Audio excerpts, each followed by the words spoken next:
फालूजा शहर बगदाद से करीब 34,288 किलोमीटर पश्चिम में यूफ्रेट्स नदी के पूर्वी तट पर स्थित है। एक घनी आबादी वाला औद्योगिक शहर। 2004 में यह सद्दाम हुसैन की बाथ पार्टी का गढ़ था और 2004 की वसंत ऋतु में फालूजा की प्रारंभिक लड़ाई के बाद यह एक उग्रवादी केंद्र बन गया जो पास के शहरों से विद्रोहियों को आकर्षित कर रहा था। एक नई इराकी सुरक्षा इकाई फालूजा ब्रिगेड को शहर की सुरक्षा और विद्रोहियों को रोकने का काम दिया गया था, लेकिन उनकी उपस्थिति कम समय तक रही। ब्रिगेड के सदस्य बड़े संघर्ष में रुचि नहीं रखते थे और अंततः समूह भंग हो गया, जिसमें से कुछ ने विद्रोह में शामिल होने का विकल्प चुना। इस प्रकार अगले महीनों में फालूजा फिर से चरमपंथियों के हाथों में चला गया। अनुमान के अनुसार फालूजा में लगभग 4,500 विद्रोही थे। हालांकि इराकी अंतरिम सरकार ने विद्रोहियों को स्वयं खत्म करने की कोशिश की, पर वे नाकाम रहे। उग्रवादी सड़कों पर चलते रहे और भीड़ में मिलकर इस घनी आबादी वाले शहर में आसानी से छिपे रहे। इससे इराकी और अमेरिकी अधिकारियों दोनों को चिंता हुई, क्योंकि जनवरी 2005 में पहला आम चुनाव आ रहा था और दोनों सरकारें चिंतित थीं कि विद्रोही इस प्रक्रिया को कमजोर कर देंगे और नागरिकों को अपना वोट डालने से रोका जाएगा। इन चिंताओं ने अमेरिकी, ब्रिटिश और इराकी नेताओं और सैन्य अधिकारियों को फालूजा शहर को वापस लेने के लिए प्रेरित किया। विद्रोहियों पर नियोजित हमले का कोडनेम पहले ऑपरेशन फैंटम फ्यूरी था, लेकिन इराकी प्रधानमंत्री ने इसका नाम बदलकर ऑपरेशन अल फजर कर दिया, यह दिखाने के लिए कि यह एक इराकी समर्थित मिशन था। ऑपरेशन के मुख्य उद्देश्य विपक्षी बलों को हराना, शहर पर कब्जा करना और विद्रोही ठिकानों और उनकी आपूर्ति को साफ करना था। पहली मरीन डिवीजन ने योजना का नेतृत्व किया और लगभग 15,500 अमेरिकी, ब्रिटिश सैनिक और इराकी सुरक्षा बल संघर्ष में शामिल हुए। नागरिकों को आसन्न हमले के बारे में सचेत करने और शहर छोड़ने के लिए प्रेरित करने हेतु शहर में पर्चे गिराए गए। पीछे रहने वालों को शत्रु माना जाएगा। नागरिकों को छोड़ने के लिए प्रोत्साहित करने हेतु गठबंधन बलों ने पत्रकारों को शामिल किया, जिन्होंने विद्रोहियों द्वारा सुरक्षा बलों और स्थानीय लोगों के साथ दुर्व्यवहार की रिपोर्ट की। अभियान जल्द ही प्रभावी साबित हुआ। लड़ाई की शुरुआत तक केवल लगभग 30,000 नागरिक ही बचे थे। विद्रोहियों ने आगामी हमले की तैयारी में सैकड़ों आईडी बनाए और लगाए। इमारतों के नीचे भागने के रास्ते के लिए सुरंगें खोदी और लड़ाई के बीच में आपूर्ति के भंडार लगाए। उन्होंने दक्षिण या दक्षिण पूर्व से गठबंधन बल के हमले की आशंका के चलते अपनी अधिकांश रक्षा वहीं केंद्रित की। गठबंधन बलों ने फालूजा की प्रथम लड़ाई में हुई गलतियों और उनसे मिले सबक का अध्ययन कर अगली लड़ाई की तैयारी की।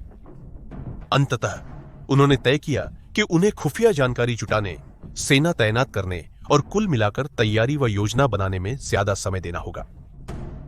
यही कारण है कि नवंबर तक लड़ाई आखिरकार शुरू नहीं हुई। आतंकी हमले की तैयारी में उन्होंने पर्यावरण पर विस्तृत जानकारी जुटाई, सामग्री इकट्ठा की और हमले का तरीका ध्यान से चुना, जिसमें संभावित स्नाइपर की जगह रोड ब्लॉक, हथियार और अन्य अहम डिटेल्स शामिल थे। अक्टूबर में भाग लेने वाली इकाइयों ने एक दूसरे की मानक संचालन प्रक्रियाएं सीखी, जिससे उन्हें एक दूसरे के प्रति अधिक विश्वास हुआ और वे कई अलग अलग इकाइयों के बजाय एक पूर्ण एकीकृत इकाई बन गई। गठबंधन सेना ने शत्रु को भ्रमित करने के लिए शहर के दक्षिण व दक्षिण पूर्व में नकली हमले किए, ताकि उन्हें लगे कि वहीं से असली हमला होगा। उन्होंने एक नकली सैन्य अड्डा भी बनाया। अभियान अंततः 7 नवंबर की शाम को शुरू हुआ, जब टास्क फोर्स वोल्फपैक, जिसमें कई अमेरिकी मरीन और सेना की इकाइयां शामिल थी, शहर के पश्चिम से फालूजा में घुस गई। गठबंधन बलों ने पहले एक अस्पताल को सुरक्षित किया, जिसे कमांड सेंटर के रूप में इस्तेमाल किया जा रहा था, और फिर शहर से बाहर 2 पुलों पर कब्जा कर लिया, जिससे फालूजा में विद्रोही गतिविधियां बाधित हुई। अगले दिन शहर के दक्षिण और दक्षिण पूर्व में 12 घंटे के हवाई हमले हुए, ताकि विद्रोहियों का ध्यान भटकाया जा सके और उन्हें लगे कि हमला सिर्फ इसी दिशा से हो रहा है। इराक सीरिया सीमा पर अतिरिक्त सैनिकों को तैनात किया गया ताकि प्रवेश द्वार बंद कर विद्रोहियों को भागने और बाहरी मदद मिलने से रोका जा सके। योजनानुसार विद्रोहियों की रक्षा मुख्यतः दक्षिण और दक्षिण पूर्व में थी, जिससे शहर के उत्तर में बिछाए अनेक जाल मुक्त हुए। इससे गठबंधन बलों को शहर में प्रवेश करते समय रक्षा से बचने और अंततः विद्रोही गतिविधियों को रोकने के लिए बिजली आपूर्ति काटने की अनुमति मिली। विभिन्न टास्क फोर्स ने 8 और 9 नवंबर के बीच उत्तरी शहर की सफाई में भिन्न दृष्टिकोण अपनाए। कुछ का मानना था कि हर इमारत को साफ करना सबसे अच्छा था, जिससे प्रगति धीमी हुई, परंतु इससे विद्रोही छिप या भाग नहीं पाए। अन्य लोग सिर्फ उन इमारतों की जांच करते थे जहां से उन पर गोलीबारी होती थी, जिससे वे तेजी से आगे बढ़ते और ज्यादा क्षेत्र कवर करते थे। फिर भी इन भिन्न विचारों ने गठबंधन सेना के प्रयासों में बाधा डाली। 9 नवंबर को शहर के उत्तर पूर्व में टास्क फोर्स 22 नामक एक बख्तरबंद इकाई तेजी से आगे बढ़ी, जबकि मरीन की एक इकाई बख्तरबंद वाहनों की कमी के कारण संघर्ष कर रही थी। इस तरह वे तोपखाने और हवाई सहायता पर निर्भर थे, जो हमेशा उपलब्ध नहीं थी क्योंकि वह शहर भर में अन्य यूनिट्स की जरूरतें पूरी कर रहा था। विद्रोहियों ने जल्द ही महसूस किया कि वे टास्क फोर्स 22 से बच सकते हैं और उनके जाने के बाद बिना बख्तरबंद मरीन पर हमला कर सकते हैं। इसने टास्क फोर्स 22 को पहले साफ किए गए क्षेत्रों में मरीन इकाइयों की सहायता के लिए वापस जाने को मजबूर किया।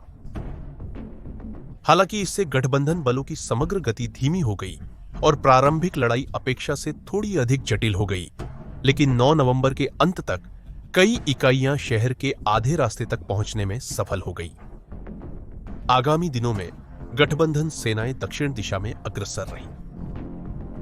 सर्वोत्तम तैयारी के बावजूद यह हमेशा आसान नहीं था अनुमान लगाना कि कौन से क्षेत्र दूसरों की तुलना में अधिक कठिन होंगे। शहर के कुछ हिस्सों में हल्का प्रतिरोध था, जबकि अन्य क्षेत्रों में अमेरिकी सैनिकों और इराकी बटालियनों को भारी गोलीबारी का सामना करना पड़ा। इसके फलस्वरूप उन्होंने पहले हवाई हमले का आदेश देने, फिर तोपखाने या मोर्टार का इस्तेमाल करने और अंत में जमीनी सेना को आगे बढ़ाने की एक नियमित प्रक्रिया अपनाई।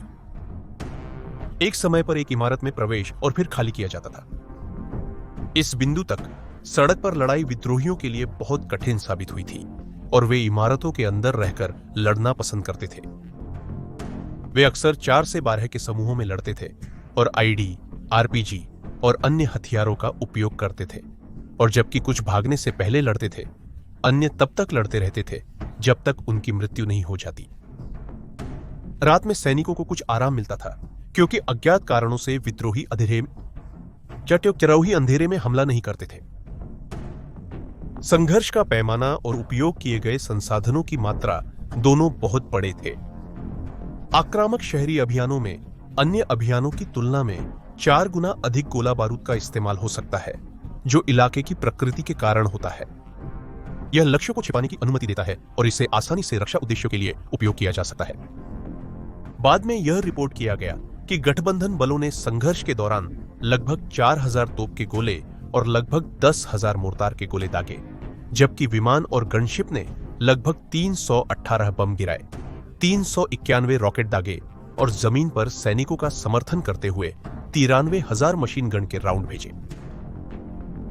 15 नवंबर तक हमले के एक सप्ताह बाद अमेरिकी अधिकारियों ने घोषणा की कि शहर का अधिकांश हिस्सा फिर से कब्जा कर लिया गया है और गठबंधन बलों को शहर के दक्षिण और दक्षिण पश्चिम के विद्रोहियों पर हमला करना बाकी था।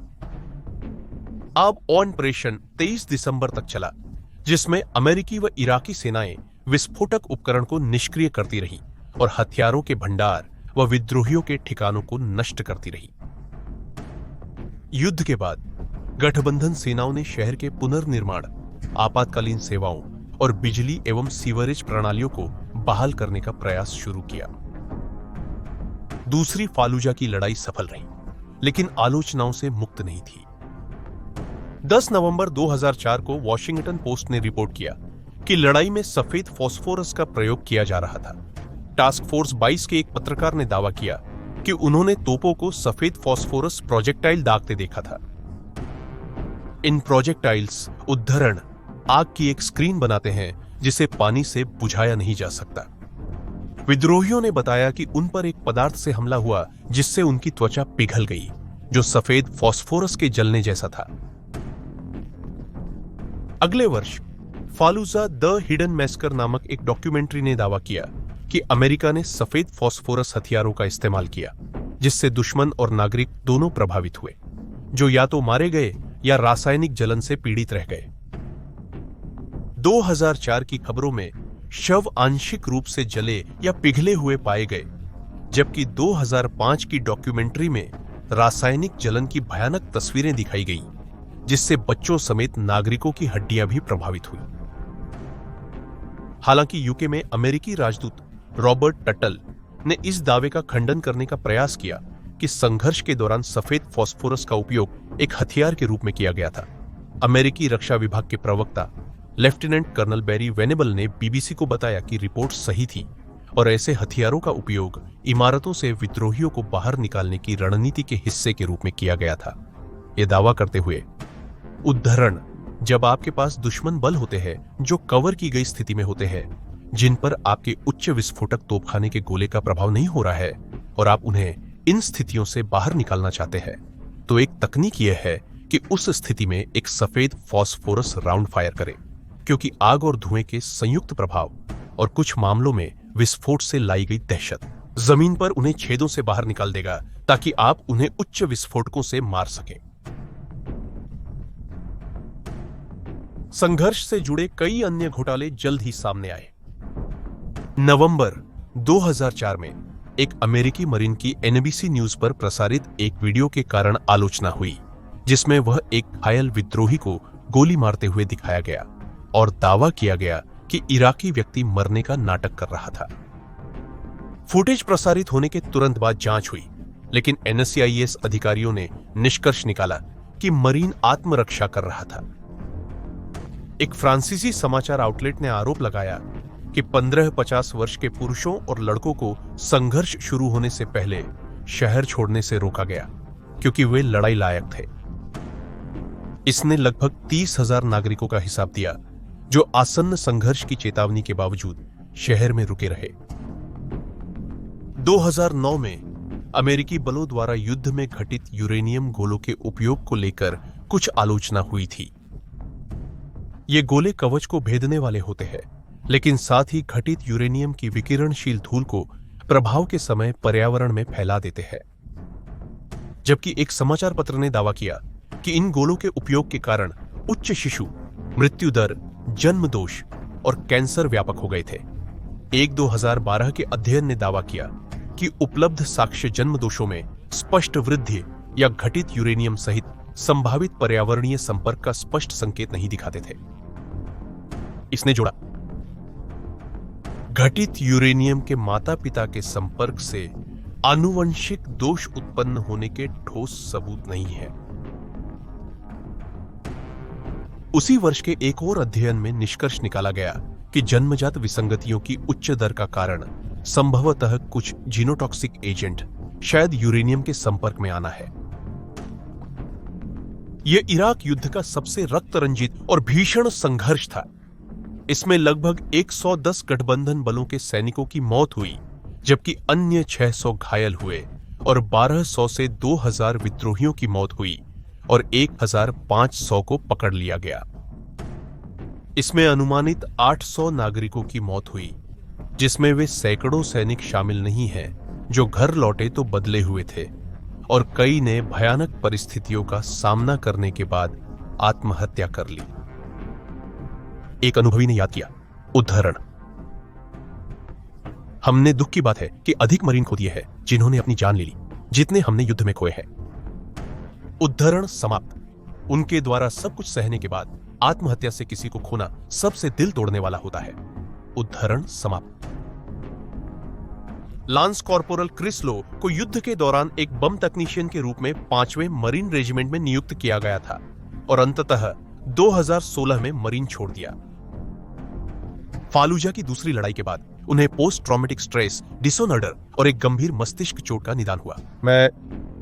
हालांकि इन वर्षों में उनके लिए जीवन कठिन रहा है, वह खुद को भाग्यशाली मानते हैं कि वह इतनी दूर तक नहीं धकेले गए कि उन्होंने खुद ही चीजों को समाप्त कर दिया। उन्होंने उन अच्छी यादों पर ध्यान देना शुरू किया जो वह अपने साथ घर लाए थे, बजाय इसके कि उन भयावहताओं पर ध्यान केंद्रित करे जो उन्होंने झेली थी। यह कहते हुए उद्धरण, वहां बिताया गया समय, खून, पसीना और आंसू, और यहां तक कि हंसी भी, क्योंकि वहां वास्तव में बहुत अच्छे समय थे, अच्छी दोस्ती थी। वे यादें हमेशा के लिए रहेंगी। सबसे अच्छा जो मैं कर सकता हूं वह है उनके लिए जीना जो वापस नहीं आ सकते।